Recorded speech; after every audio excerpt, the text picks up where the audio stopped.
오늘은 지금 이렇게 부동산 시장이 움직이고 있다에 대해서 말씀을 드리도록 하겠습니다. 그리고 이런 부분들을 또 종합을 해서 이제 저번 주에 제가 6억 전후의 집값 상승 예상치 8선에 대해서 얘기를 좀 드렸습니다.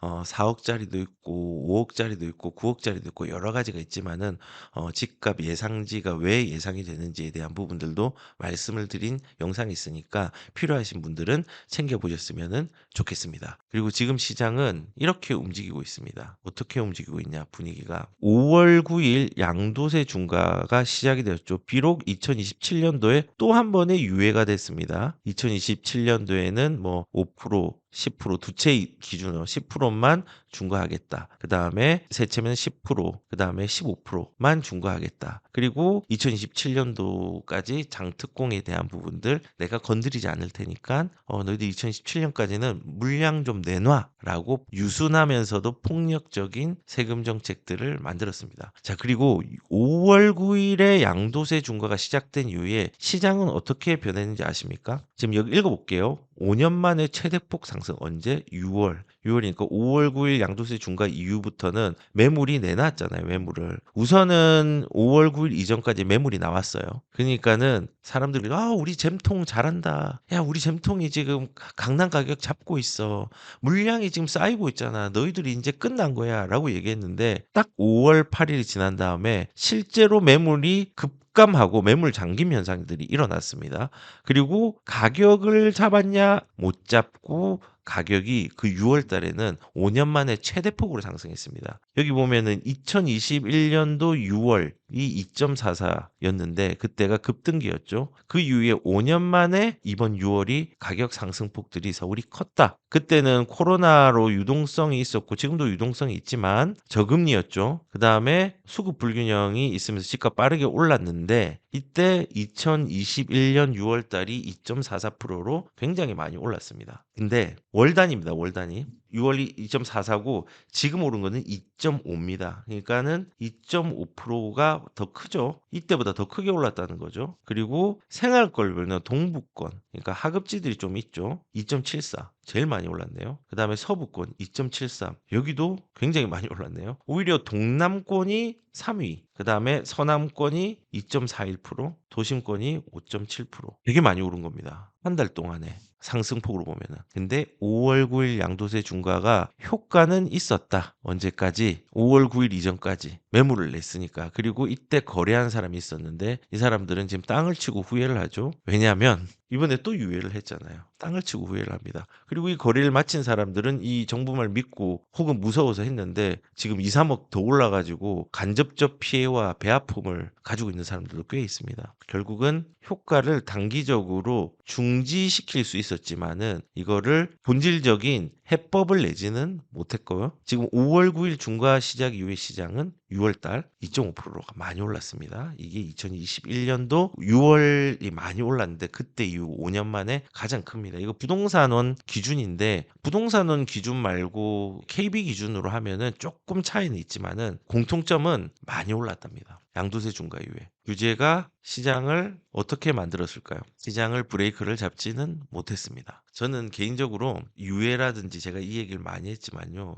문제를 해결하기 위해서는요. 문제를 없애는 게 답이라고 생각합니다. 근데 이 문제가 뭐냐면요. 정책의 방향성이라고 생각합니다. 그래서 이 정책의 방향성을 새롭게 시작하면은 문제가 없어지는 문제의 해결을 할 수 있다고 생각합니다. 수요가 있는 곳에 빨리 지어주고 세금에 대한 부분으로 거래를 막고 이런 부분들 해결을 해줘야 됩니다. 공공만능주의를 탈피해야 됩니다. 현실 기반 대책이 나와야 됩니다. 저는 개인적으로 지혜를 꾸준하게 찾아가는 사람은 현명한 사람이거든요. 근데 이미 지혜를 찾았다고 확신하는 사람은 어리석은 사람이라고 생각합니다. 지금 현재 정부가 지금 공급의 지혜가 나는 있다라고 확신하기 때문에 어리석은 정책이 나온다고 생각을 합니다. 정책에 대해서 세금에 대해서 내가 확신을 하기 때문에 시장을 이긴다고 했잖아요. 정책이 시장을 이긴다고 했잖아요.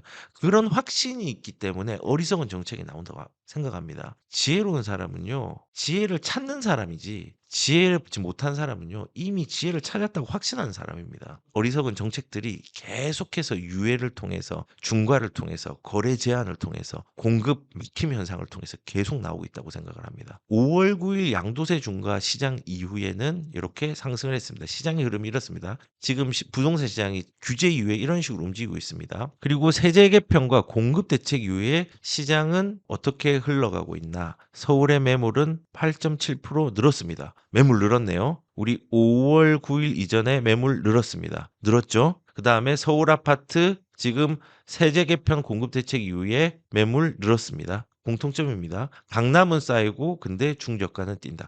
요것도 공통점입니다. 5월 9일 이전에 매물은 쌓였지만 가격들은 올라갔거든요. 강남은 매물 쌓이면서 약간 낮은 거래들이 일어나기 시작을 했거든요.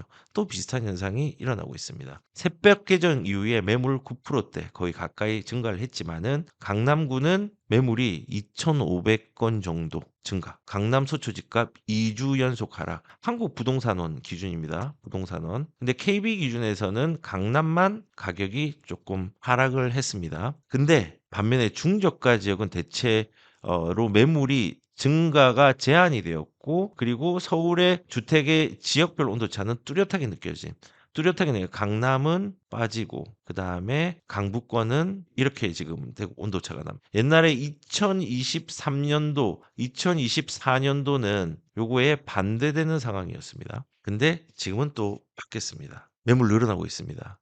그러면은 지금 뭐 강남은 이제 끝났겠네라고 하는데 강남은 제가 말씀을 드렸습니다. 지금이 정말 큰 박앤세일 장이라고 말씀을 드렸습니다. 이것도 말씀을 드릴게요, 나중에. 그래서 지금 요렇게 이제 중저가는 뛴다입니다. 세제평가 공급 대책 이후에. 그리고 지금은 강북권이 주도를 하고 있는 시장입니다. 어디가 주도하느냐? 하급지, 중랑구, 노원구, 도봉구, 성북구, 관악구, 강서가 가장 가격 흐름이 센 지역입니다. 신기하게 바뀌었죠. 강남권 고가 밀집지는 두나세입니다. 그리고 뭐 요런 게 있잖아요. 여의도 시범 156평방미터 전용 호가가 40까지 내려갔다. 이거는 보시면 안 됩니다. 왜냐면 41, 2억에서 요렇게 떨어진 거 시범 아파트 재건축 아파트 요거는 떨어진 거 아닙니다. 근데 요거는 조금 의미 있게 조금 떨어진 상황입니다. 음마 아파트 39억에서 33억. 지금 보니까 31억 9천짜리 강남 아파트도 있습니다. 많이 떨어졌네요. 많이 떨어졌습니다. 근데 우리가 이걸 아까 말씀드린 생각을 해봐야 됩니다.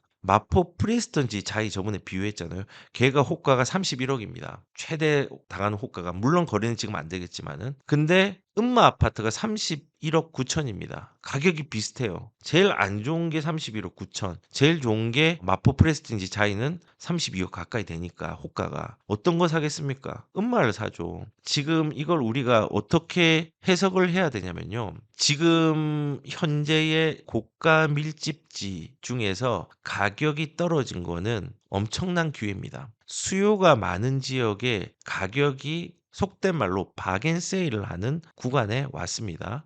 잠시 있고 나중에 다시 가격들이 뻥 하고 다시 움직이겠죠. 움직일 겁니다. 우리가 2020년도에 세제 개편안 나와가지고 취득세, 종부세, 그 다음에 보유세 포함해서 보유세, 그 다음에 양도세 모두 중과를 크게 했습니다. 근데 2021년도에 급등했습니다. 작은 거래에 큰 상승들이 계속 일어났습니다. 지금도 마찬가지입니다. 가격이 떨어지고 세금에 대한 문제들이 있고 물량들이 막 불어나고 2,500개 쌓였다라고 얘기하지만은 나중에 한번 보십시오. 수요가 몰리는 곳은요. 결국은 가격들이 올라갑니다. 수요가 받쳐줍니다. 그러면은 지금 기준에서 31억짜리가 나중에 50억이 될까? 음마 아파트요? 50억만 될까요? 전 더 될 것 같은데요. 훨씬 더 될 것 같은데요. 나중에 새로 지어지면요. 인플레이션도 일어나는데요. 수요가 몰리는 곳, 비싼 아파트가 가장 안전합니다. 돈이 되시면 쓰십시오. 근데 돈이 어려우면은 나만의 강남을 찾는 게 중요하겠죠. 그래서 지금 고가 밀집지 두낫에 맞습니다. 일부 있습니다. 강북이 주도를 하고 있습니다. 지금 세제 개편과 공급 대책이 일어난 이후에 우리가 5구 양도세 중과했을 때의 물량이 쌓이는 것처럼 이번에도 유예 기간을 둬서 물량을 쏟아내고 있고 세금 압박이 있는 사람들은 물량을 일부는 내고 있습니다.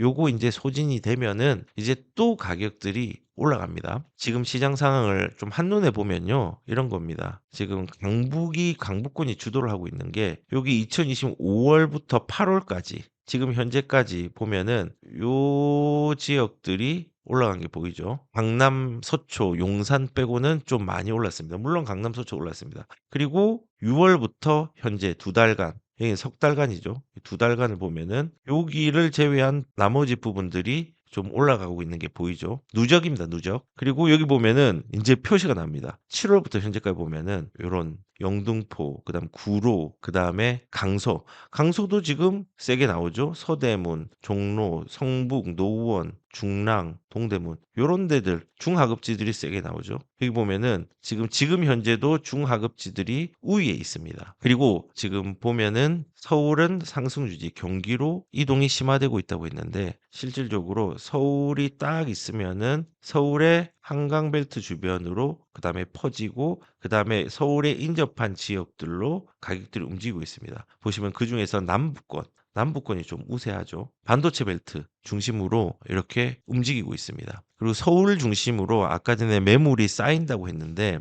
매물이 서울이 참 재밌는 건요. 성북구가 최근 통계 기준으로는 제일 많이 쌓였습니다. 그리고 강남, 송파, 마포 요런 데는 조금 무거운 물건들이 있으니까는 쌓일 만하죠. 그런데 이 성북구가 매물이 많이 쌓이지만 쌓인 만큼 빨리 소진이 되고 있습니다. 성북구 지금 0.33으로 가격 변동은 굉장히 세게 일어나고 있습니다. 그리고 주간 가격 변동수를 보면 1 위가 중랑구입니다. 2 위가 강서구, 그다음에 도봉구, 노원구, 성북구. 여기가 서울에서 가장 상승률이 높은 지역입니다. 지금 현재 시장은요. 서울 같은 경우는 강북이 주도를 합니다. 그다음에 강남권은 소강 상태는 아니지만 소강 상태에 준하게 있는데 지금은 매수 타이밍이 되었습니다. 돈이 있으면은 사면 되겠죠. 근데 이거는 그들만의 리그가 되었죠. 대출이 2억 밖에 안 나옵니다. 강북 주도는 2023년도, 2024년도에 맥을 못 쓰던 아이들이 지금 태세가 전환이 됐습니다. 서로 바뀌었죠. 얘가 셌는데 소강이 됐고 얘가 올라갔는데 예전에 2008년도, 9년도, 10년도 넘어올 때 똑같은 현상이었습니다. 노원이 넘버원이었습니다. 가격 급등, 강남 가격 하락 이런 현상들이 또 일어나겠습니다. 순환이 되는 거예요. 순환매가 일어나는 거예요. 그리고 유예라는 기간과 세금에 대한 부분, 공급에 대한 정책들이 나왔을 때 매물이 쌓인다. 근데 매물이 쌓이는데 가격에 타격이 있었나? 타격이 별로 없다. 타격이 있는 데는 강남인데 이게 뭐 60억짜리가 30억이 된 게 아니에요. 이거는 내려갈 가능성들이 적습니다. 강북권들이 이제 주도를 하고 있습니다. 그리고 매물이 올라가지만은 강북권은 가격들이 올라간다. 지금 세금과 공급으로 서울의 전체로 보면은 상승이 계속 유지가 되고 있고요. 그리고 5구 대책 때도 보면은 매물이 많이 쌓였는데 나중에 이 유예가 종료된 다음에 가격으로 다시 반응하더라. 이거를 공급이랑 결합해야 되는데 제가 아까 얘기했던 이 공급, 심각한 공급. 1980년대 1,500세대가 나온 이래로 가장 낮은 공급이 나오는 거와 결합해 생각한다면요. 시장에 나오는 세금이 가격을 잠시 정지시키고 시장에 유예를 두는 정책이 가격을 정지시킬 수는 있지만은 실질적으로 가격들을 본질적으로 잡을 수 없다. 안정화라 함은 가격을 떨어뜨리는 게 아니라 가격의 인플레이션의 반응들을 조금 천천히 급등과 급락이 나지 않게 하는 것이지 뭐 이거를 안정화되었다고 해서 가격들이 반값이 되는 건 아닙니다. 돈이 풀리고 있잖아요. 화폐 가치가 떨어지고 있잖아요. 예전에 짜장면 500원 했는데 제때 500원 했습니다. 근데 그 500원으로 돌아갈 수 있냐? 못 돌아갑니다. 돈이 풀렸습니다. 재료는 똑같고 양파 똑같이 들어가고 돼지고기 똑같이 들어가고 짜장 춘장 소스 똑같이 들어가는데 그때는 500원이고 지금은 10,000원입니다. 8,000원, 10,000원 가까이 합니다. 이게 이 짜장면이 한 1,000원으로 돌아갈 수 있을까요? 못 돌아갑니다. 이 정상화라는 거는 가격을 낮추는 게 아닙니다. 화폐 가치가 떨어지면서 가격이 둔화되는 시기가 있고 올라가는 시기가 있는데 그 시기들이 적정하게 크게 오르지 않고 작게 오르도록 조절을 할 수는 있지만은 이게 가격들이 완전히 가격이 추락해 가지고 뭐 60억 짜리가 30억 되고 15억 짜리가 5억 되고 7억 되고 이러기는 어렵습니다. 설령 7억이 된다고 하더라도 금방 회복할 수 있습니다. 시장의 규제로 눌린 가격들은요 더 세게 튀어오릅니다.